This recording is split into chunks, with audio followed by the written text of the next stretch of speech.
This is Skid for MH Radio, and I've got Mr. Brian Meacham on the other end of Mr. Zoom here, and we're going to be his debut solo LP, released this week on the 26th, and it's called 7 to 100. Hello, sir. How are you? I'm very well, Skid. Nice to be here. Very nice to be here, mate, from sunny Crete. You're looking very smooth in the Albert Hall over there, mate. Yeah, it's the new decor for the new house. You're in Crete. What's the weather like there, mate? It's very nice today. I've not long come back from the beach with the dog, mate, for a nice walk. It's about 18, 19, 20 today, something like that. So no complaints. Bit chillier in the evenings, but we cope okay, you know what I mean? And what's the situation in Crete regarding COVID and the lockdown? We've had it a bit. We haven't had much in the way of cases. Nothing like the numbers the UK's been putting out. But we've been in. We've had a curfew lockdown, which runs from. It has been 9 p.m. till 5 a.m. where you're not allowed out full stop. It was moved till 6 p.m. for some areas. But it's kept the figures and everything very low. So it's also winter time here, which is not a big tourist thing. So normally winter time, I wouldn't be doing much work-wise apart from in the studio, which is where I am now. So. And why, Brian? And what? Sorry. Why did you move to Crete? Just for the better quality of life, really. We hadn't fell out of love with the UK. We lived in Telford at the time, and that's where I met my missus and spent most of my youth in the West Midlands. But we travelled to Crete on holiday a few times, met friends over here, and just found it really easy to relocate in. I think 2005 we moved here. I was a partner in a couple of businesses in the UK, a nightclub and a shop. And I just had enough of the rat race, really. So we ended up over here. No. Very nice quality of life, if you know what I mean. So tell us about yourself. I mean, you just said where you come from, the Midlands. What were your musical influences as a young lad growing up? I mean, I'm 55 now, so it was, the early 80s and the new wave of British heavy metal was a big, huge influence at the time. That's really when I first started getting into the guitar more. I have two elder brothers, and one of them would pump music into me along the Black Sabbath lines, and Mike Oldfield and that sort of stuff. Rick Wakeman back in the day, I remember it as very young. But the biggest influence for me was the early Sabbath stuff, and then the new wave of British heavy metal when that came along. UFO, AC/DC, all that sort of stuff as it came out. When that batch of live albums came out, everybody did. Thin Lizzy, I think, did Live and Dangerous. Judas Priest, Unleashed in the East. UFO, Strangers in the Night, of course. When they came out, then, that was it over the way. First live band I saw would have been Iron Maiden, Wolverhampton Civic on the first tour with Paul Di'Anno. But that was it. I was away from them. Picked up a guitar at school, but never took music at school. I hated it. I was happy playing the guitar, but I didn't want to learn about Beethoven and all that, or read music or anything. I still can't now. So heavy metal was the way forward. You know what I mean? Yeah, I really do. Yeah, I really do. Tell us about your previous bands, because I've read about your stuff, and there's a couple of bands there I recognise. There's one I didn't. But just go a quick resume of your CV as a young lad in bands in the Black Country. Yeah, I would have said sort of maybe still at school age at 15. I think I was playing in. I managed to get into one of the local bands that was called F111 at the time, based in one of the youth clubs. With a lad in there, Brian Morris, was sort of a few years ahead of me on the guitar, if you like, and his influence impressed me so much with his playing, made me want to get better. First serious band after that was a band called Demon Axe, which pretty much, through a few lineup changes as we all have, pretty much remained the same for maybe the next 15 years, really. From that stemmed the band Traperzat, Warning. They were the two sort of main bands that toured with, and an album was released from each of those bands, though it's basically the same album with a different singer. The album was recorded with one vocalist, Kes Taylor, who's the vocalist with the Red Line. I went to school with Kes, and we played in bands from when we was kids. And Kes was the front man with Demon Axe, Warning, and Trappers Hat. We recorded the first album in Birmingham with Kes. Had a falling out, as you do. Another vocalist came in, Paul Britton, from Scarab, from Tamworth originally. Again, the old new wave of British heavy metal lot. We re-recorded the vocals with Paul Britton. But in the meantime, we made it up with Kes, and the album was released with Kes's vocals on it. We toured with that band. I think 91, 92. 92 we had an horrendous accident where 2 of our road crew were killed. Oh, God. Which kind of put a stop to the band really over the next 12 months. We didn't do anything. It knocked us all for 6. We was a tight little, knit family, if you like, and it really knocked us about. Although I don't think we were ever scheduled for great things, but we were doing well. We were playing in front of some big audiences and getting some album sales abroad and that, so it was quite cool. So there was a kind of hiatus then, if you like, really, as a result of that. Then we did play together again some 12 months later. In the meantime, I got back together with Paul Britton, who recorded the vocals with Trappers Hat, though we didn't use it. And we started a band called Hostile, which was very loosely based around the Pantera, which was taking off at the time, and Dimebag Darrell, who I'm a huge fan of. One of my heroes t-shirt on. There you go. So Hostile was just a mental 4-piece outfit. It was a real release for me, and being in the kind of strict discipline of being a twin guitar band with Warning and Trappers Hat, and the tight twin solos and that, to have the freedom and go a bit nuts was cool in Hostile, and it was quite heavy, aggressive stuff as well. I think we did that would have been 93, 94, because we did a 10-year reunion in 2004. At the club I played, which was good fun, and wrote some new songs and did a bit with that again. In the meantime, Paul Britton got hold of the master tapes with his vocals on from when we recorded a Warning album back in early 90s, and got it remastered and remixed with everybody's permission as well. It was all done with a blessing, and put the Trappers out. Put it out as a Trappers Hat album, which is what the name of the band was when he was in, but it was basically Warning, the same songs, and got that released on vinyl through, I think, a German label, and maybe 3 or 4 or 5 years ago or something now, which did quite well and kind of put my name back out there in that kind of underground scene again, if you like, with the guitaring, which has always been nice to hear. And then we're moving to Crete. I was fully intentional on playing music out here, but really just finding more time for myself to do stuff in the studio. I never dreamt that I'd end up doing what I do for a living, which is basically a solo covers outfit, playing around the bars and clubs. It's great fun. I thoroughly enjoy it. A lot of people, it gets them down. They don't enjoy it, but I still keep it original. I keep it fresh. I do my own backing tracks, so I can do things a little bit different. Take some of the older songs, the older classic stuff, and kind of bring them up to date with a kind of modern edge and a little bit more attack and aggression in them, if you like. And I haven't written any material for years. I've been concentrating working on that, really, building a big setup. Until the lockdown last year, though I wouldn't say it was because of the lockdown, but it was just something I needed to get some tunes out. So I wrote the 12 songs for it in about 12 months, in about 2 months, I think. And then over 3 months, recorded them in the studio, mastered everything, did everything myself, put it all together, and was quite pleased with it. And here I am with you.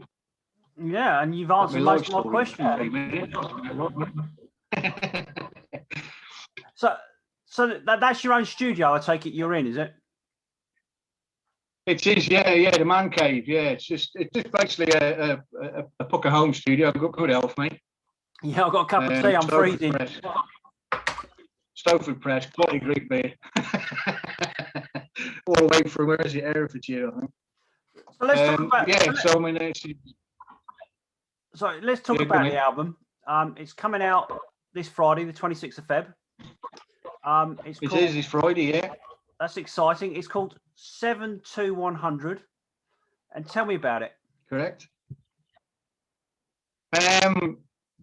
it's 12 songs, well, 11 songs really, one of which I did an extended version, which I do believe is one of your favourites, which is You Don't Know Me Anymore.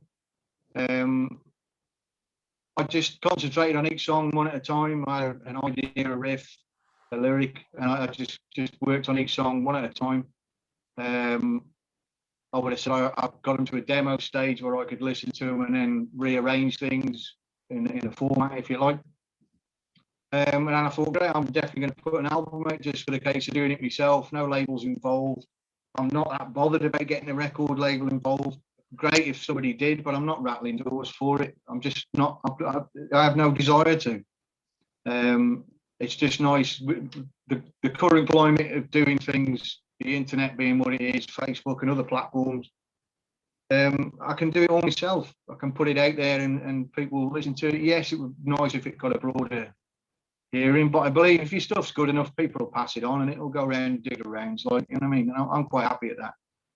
So, if a company picked it up and said, yeah, look, we like this, or we've got a band that want to play this or whatever, then I would always be keen to push it a bit further, but I'm not going to break my neck to do it. It's great getting support from people like yourselves. It helps in getting it out there, you know what I mean? So, yeah, for that, I'm eternally grateful. And it is a really good album. I'm not giving you the old smoke up your arse thing. It is, for me, I think it's a fabulous piece of work. Were you ever tempted to get somebody else in to help out? I mean, I know you haven't got a drum, so you've done it on like drumming, mixing, and stuff like that. Was there a temptation to get a band in as well, or because you're a single guy, you want? No, never crossed my mind, to be honest. I think if 20 years ago, yes. 20 years ago, I probably wouldn't even have attempted to write the songs like that. I've usually worked with other people writing songs in the bands. It's always been a joint effort, if you like. And it's not an easy craft, but over years of experience, and obviously listening to music as well, I seem to have a nice mental format to put it together. And somebody else coming in and saying I don't like that would probably only upset me. It's like that, and it's but we're not wanting to sound big-headed as well. It's the standard of musicianship over here in Greece is very, very high. It's got to be said, and it helps raise your levels a bit. Like I know a lot of fellow musicians, working musicians over in the summer season that playing some real quality, bands within the tourist industry, but still great bands, and they're great musicians. And very inspiring, and it helps you raise your game a bit. I still play every day for at least an hour or two, if not more. Always playing and always wanting to get better as a musician with a guitar. But I think it would.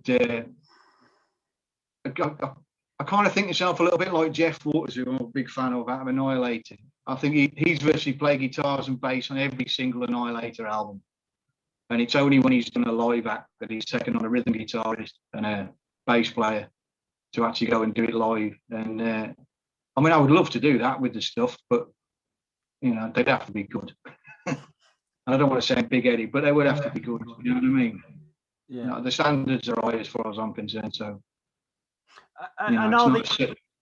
it's not a sit and strum Oasis song, is it? You know what I mean? Are the songs personal to you in the sense they're actually written about certain things, or is it literally just you sit down and it just came out, as it were? I would have said some are, yeah. The song You Don't Know Me Anymore, from my point of view, and what the lyrics is about is it's about dementia, which both my parents have gone through in some form or other. My mother's has Alzheimer's now. She's 89, bless her, in a care home, in good hands. I lost my father a few years ago to a hideous dementia called Lewy body syndrome, and that's kind of where the lyrics were inspired for that, from there, if you like. I would have said there's some very current political stuff on there for me, with things like systems lie and stuff like that. That is my kind of, I wouldn't say political point of view, but my maybe life view on the politics and such.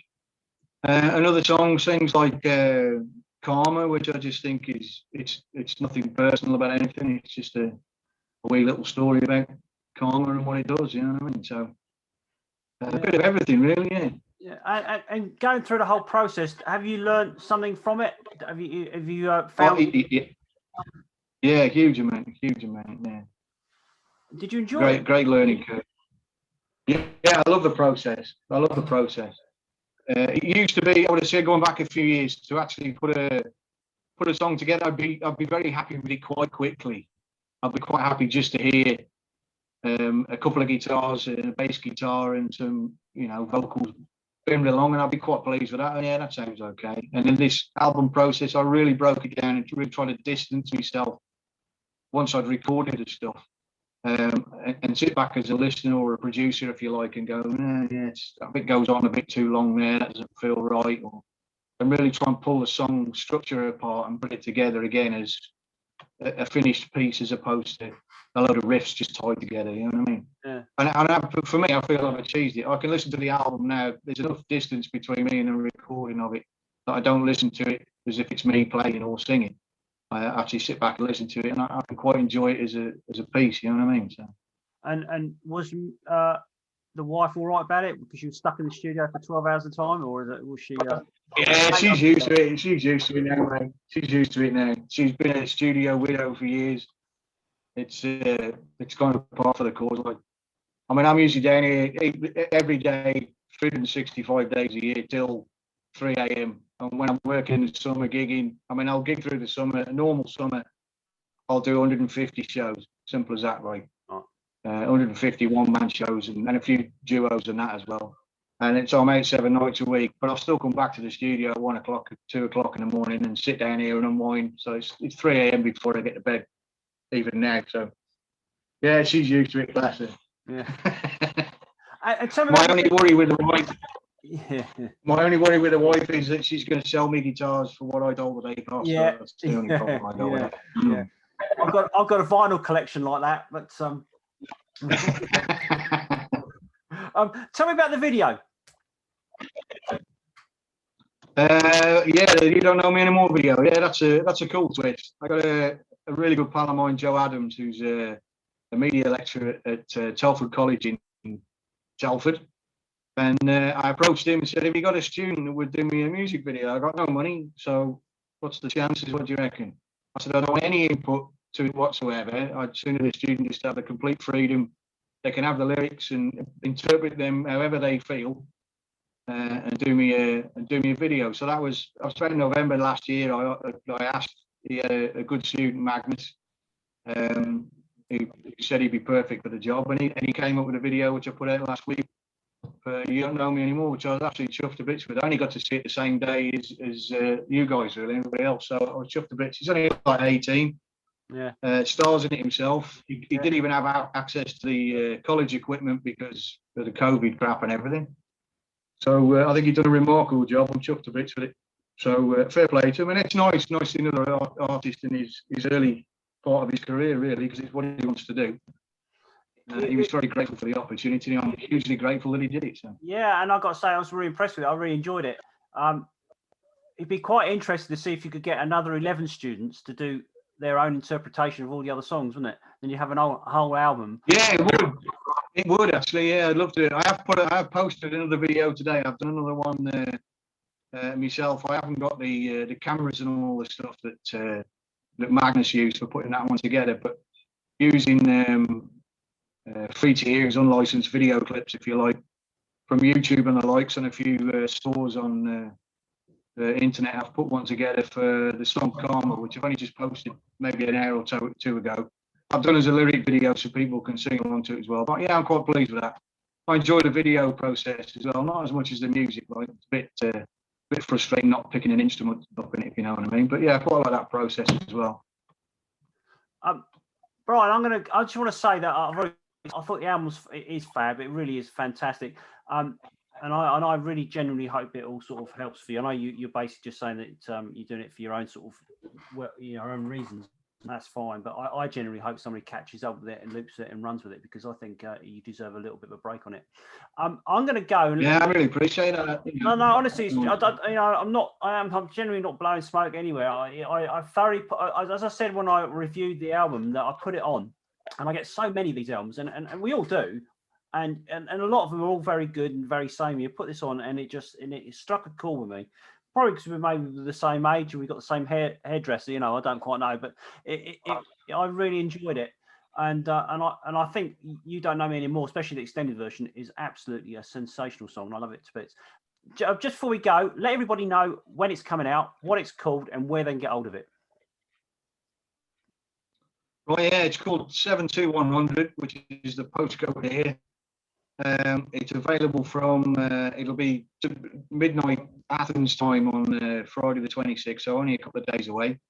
It'll be available for digital download on Amazon and iTunes, and it's available to pre-order on Bandcamp now, and it'll also be available for streaming and digital download on Bandcamp. I hope to do a hard copy later on. My Bandcamp address is brianmeacham.bandcamp.com. Simple as that. If you find that, it'll take you straight to a page where you can pre-order it for as little as €7, I think it is. If anybody to purchase it, let me know what you think. I hope you enjoy it. Brilliant. There's quite a lot that have pre-ordered it already, which I'm hugely grateful for. So let's see where it goes from there, really. And I generally hope people buy it, mate. I really wish you all the best, and great to talk to you. Thanks very much, man. I really appreciate the support. Brilliant. Thanks very much. Say hello to Mr. Steve Gould for me when you see him next. Yeah, I'll slap him around the head with a dead fish or something.